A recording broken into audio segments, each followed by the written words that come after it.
Welcome to Richplanet.net, the programme which aims to uncover the truth behind the alien and UFO mystery.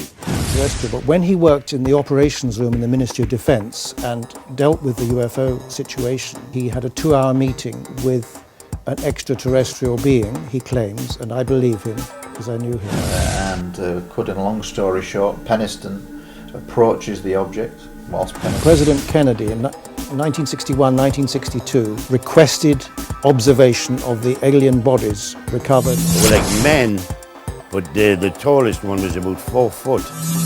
With the word Roswell ringing in my head, I now felt compelled to get to the bottom of this story. One thing we can learn, however, from religious texts is their apparent reference on many occasions to extraterrestrials. His request was granted. He was taken on Air Force One to Tyndall Air Force Base in Florida, and he viewed the bodies. He took me around, and the more questions I asked, he just came back with detail upon detail. Then I went to this shop, Mona Hollands, to get me father's paper. As I screamed, my uncle Ernie smashed its head in with a shovel. And he says, "Come on, I've never seen out like it." Absolutely incredible.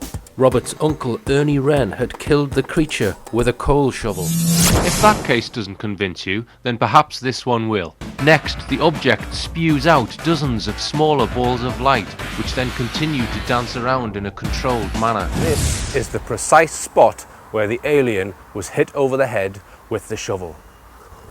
The next verse I've picked out is rather peculiar. And he said unto me, What seest thou? And I answered, I see a flying roll.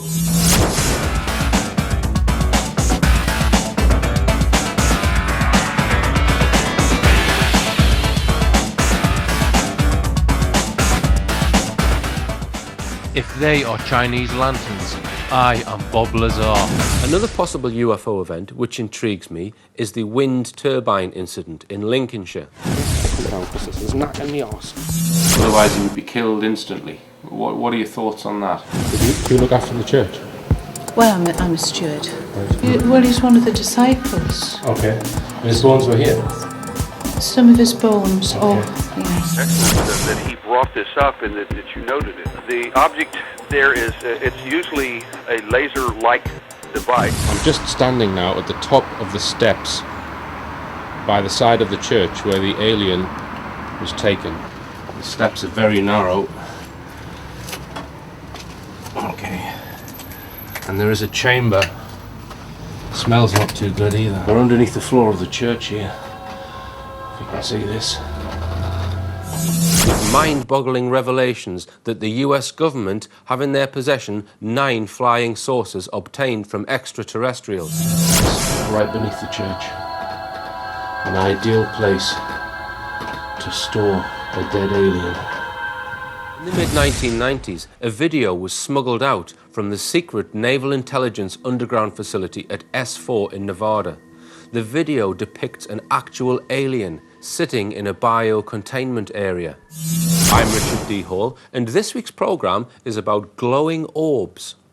And another neighbour, further along the same street, saw a glowing object later that evening, this time higher in the sky. What I saw was a bright orange light. Many believe this footage to be genuine. The alien shown here has respiratory difficulty due to the environment. In this clip, we see medical staff arrive to aid the stressed alien so that he could relive the events of 1940. Robert kindly gave me some books which document some of the more well-known UFO cases from the 1940s. Did you run up past this corner? I come straight up this street. Up this street? Right? Run here, straight along there. Look here. I run like hell along here. Do you want to walk along then? Right, I'll walk along here, but I haven't got my stick with So it. you were running along here. You've gone in fast. I was shaking and he was... We just looked up like that and we seen it coming down and we thought it was just a balloon at first. I'm not sure you were the one. Well, Have you got a generator in your garden? No. 1940 with the aliens. No.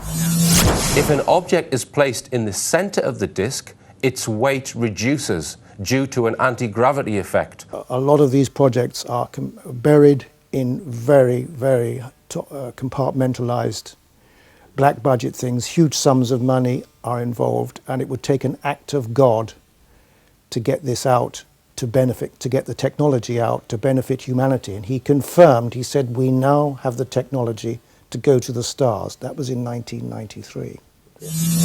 Our government undoubtedly knows more than what's been screened in this documentary. They didn't call it UFOs in them days, they called them something else. Foo Fighters. Foo Fighters, aye. In next week's programme, I will be looking at how the Americans have managed to keep this technology well away from the public eye.